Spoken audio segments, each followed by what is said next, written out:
যদিও ব্যারিস্টার ফুয়াদ বলেছেন হয়তো তারা কোনো ধরনের হতাশা থেকে কথাগুলো বলেছেন, কিন্তু একটা জিনিস আমরা খুব অবাক হয়ে দেখলাম, নাহিদ ইসলাম বললেন উপদেষ্টারা সেফ এক্সিট চায়, আখের গুছিয়েছে, তারপরে দেখলাম আপনাদের আন্দোলনের সহযোদ্ধাদের ঘরে দুইটা টিভি চ্যানেল, মানে চাপ দিয়ে টিভি চ্যানেল আদায় করে নেওয়া হলো। দেখুন এই বিষয়ে কিন্তু অলরেডি এর আগেও একটা টিভি চ্যানেলের টক শোতে আর কি আমি জানি না, একটু বলেন না দিয়েছে।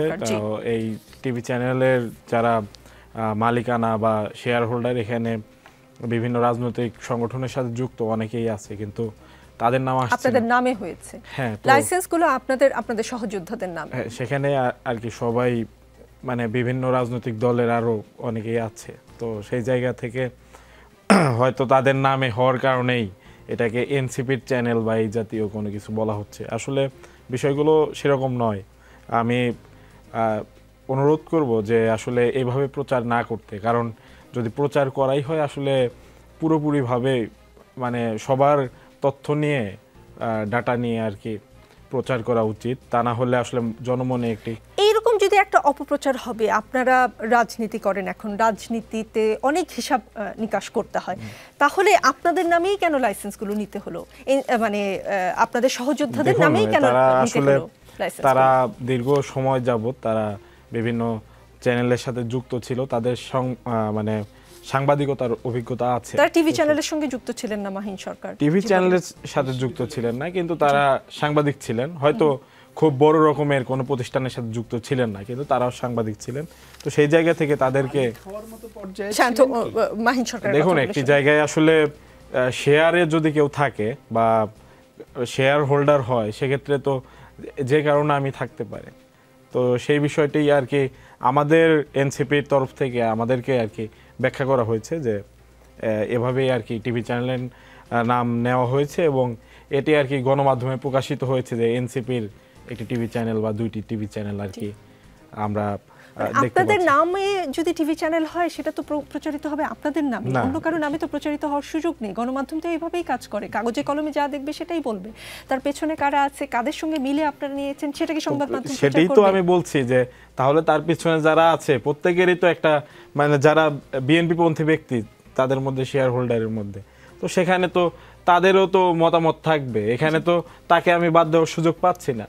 তো সেটাই আমি বলছি যে মাহিন সরকার শুনতে পাই উপদেষ্টা আসিফ নজরুলকে শিক্ষা দিতে তার লাল ছাগল চুরি করে খেয়ে ফেলেছে আপনাদের সহযোদ্ধা কেউ বা কারা। তারপর এখন নাহিদ ইসলাম বললেন উপদেষ্টারা সেফ এক্সিট খুঁজছেন, সময় হলে নাম প্রকাশ করবেন। সার্জিস আলম বললেন পৃথিবীতে সেফ এক্সিট নেয়ার একটাই জায়গা, সেটা হচ্ছে মৃত্যু। যে ছাত্র নেতৃত্বের পরামর্শে এই অন্তর্বর্তী সরকার গঠিত, তারাই কেন সেফ এক্সিটের কথা বলছে? আপনি একটা উদাহরণ আমি দেই, মতিউরের ছাগল দিয়ে শেখ হাসিনা সরকারের পতন শুরু, এটা এমনটা অনেকেই বলেন। আসিফ নজরুলের লাল ছাগল দিয়ে আপনারা কি কোনো কিছু শুরু করলেন কিনা? দেখুন, আমরা আসলে লাল ছাগল এবং সেফ এক্সিট দুটোই আমি চাচ্ছি যে খণ্ডাতে, কারণ এটি মানুষের প্রশ্ন অনেকেরই। আসলে সেফ এক্সিট বিষয়টা অনেক এখন শোনা যাচ্ছে।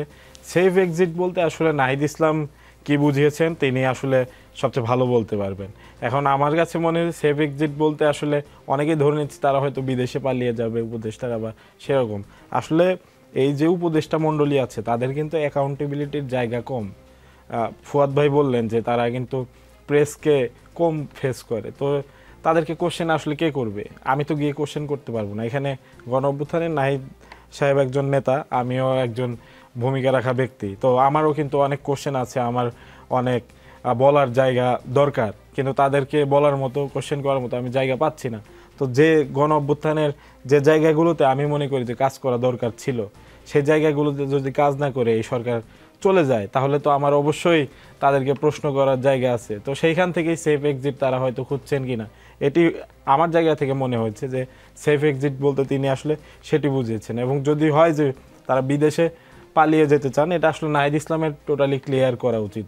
উনি এনসিপির নেতা হিসেবে বলেছে, তার চেয়ে বেশি দরকার এটি আসলে গণ অভ্যুত্থানের নেতা হিসেবে। এনসিপির নেতাই না, তিনি উপদেষ্টা পরিষদে ছিলেন এবং তিনি চাইলে কি এখন আর উপদেষ্টাদের সাথে কথা বলতে পারেন না? মানে তিনি, আপনি বলছেন জবাবদিহিতা চাইলেও পাওয়া যায় না, মানে তিনি ফোন করলে বা তিনি দেখা করতে গেলে উপদেষ্টারা মুখ ফিরিয়ে নেন, এরকম কিছু? তিনি আসলে তিনি কোশ্চেন করলে তারা কি উত্তর দিতে আসলে বাধ্য? কেন বাধ্য না, আমি করেন কিনা আমি জিজ্ঞেস করছি।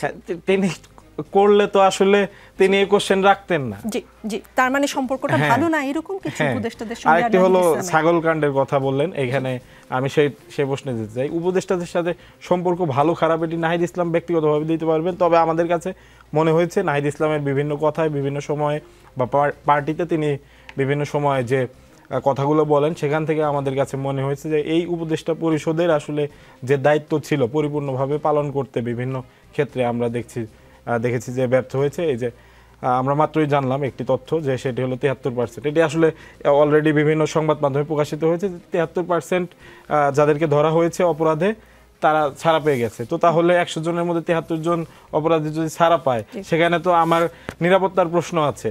তো আমি খুব স্বাভাবিকভাবে এখানে তো ক্ষিপ্ত থাকবো। এখানে ছাগলকাণ্ডের বিষয়টিও আমি বলতে চাই যে আসলে এখানে নাসিরউদ্দিন পাটোয়ারি এবং রিফাত রশিদ, যিনি বৈষম্যবিরোধী ছাত্র আন্দোলনের নেতা, ওই সময়ে তখন আমাদের পার্টি গঠিত হয়নি, সে সময় তারা হয়তো কোনো একটা পার্টি করার জন্য আসিফ নজরুল স্যারের কোনো একটা ছাগল তারা নিয়ে গিয়েছিলেন। এখানে ব্যক্তিগতভাবে যদি আমি দেখি বিষয়টা আসলে খুবই হাস্যকর। আমার কাছে ব্যক্তিগতভাবে তাদেরকে কোশ্চেন করেছি, তারা বলেছে যে এটি আসলে সেই সময়ের সাপেক্ষে উচিত ছিল, কেননা এই যে ছাগল, এই মানে আসিফ নজরুল স্যারের সাথে তাদের একটা দ্বন্দ্ব বা ওই জাতীয় কোনো কিছু বিষয় ছিল, কারণ তাদের মনে হয়েছে যে আসিফ নজরুল স্যার তার জায়গা থেকে দায়িত্ব পালন করতে ব্যর্থ হচ্ছেন। তারা কোশ্চেন করেছেন, উত্তর পাননি, এবং তাদের কাছে মনে হয়েছে যে স্যারের আমরা একটা কি বলে যে স্যারকে আমরা বার্তা দেব। তো পরবর্তীতে কিন্তু তারা ছাগল আরেকটি কিনে দিয়েছেন, কিন্তু স্যার নেননি। তো বিষয়টি এরকম উত্তর পরিষ্কার। জি।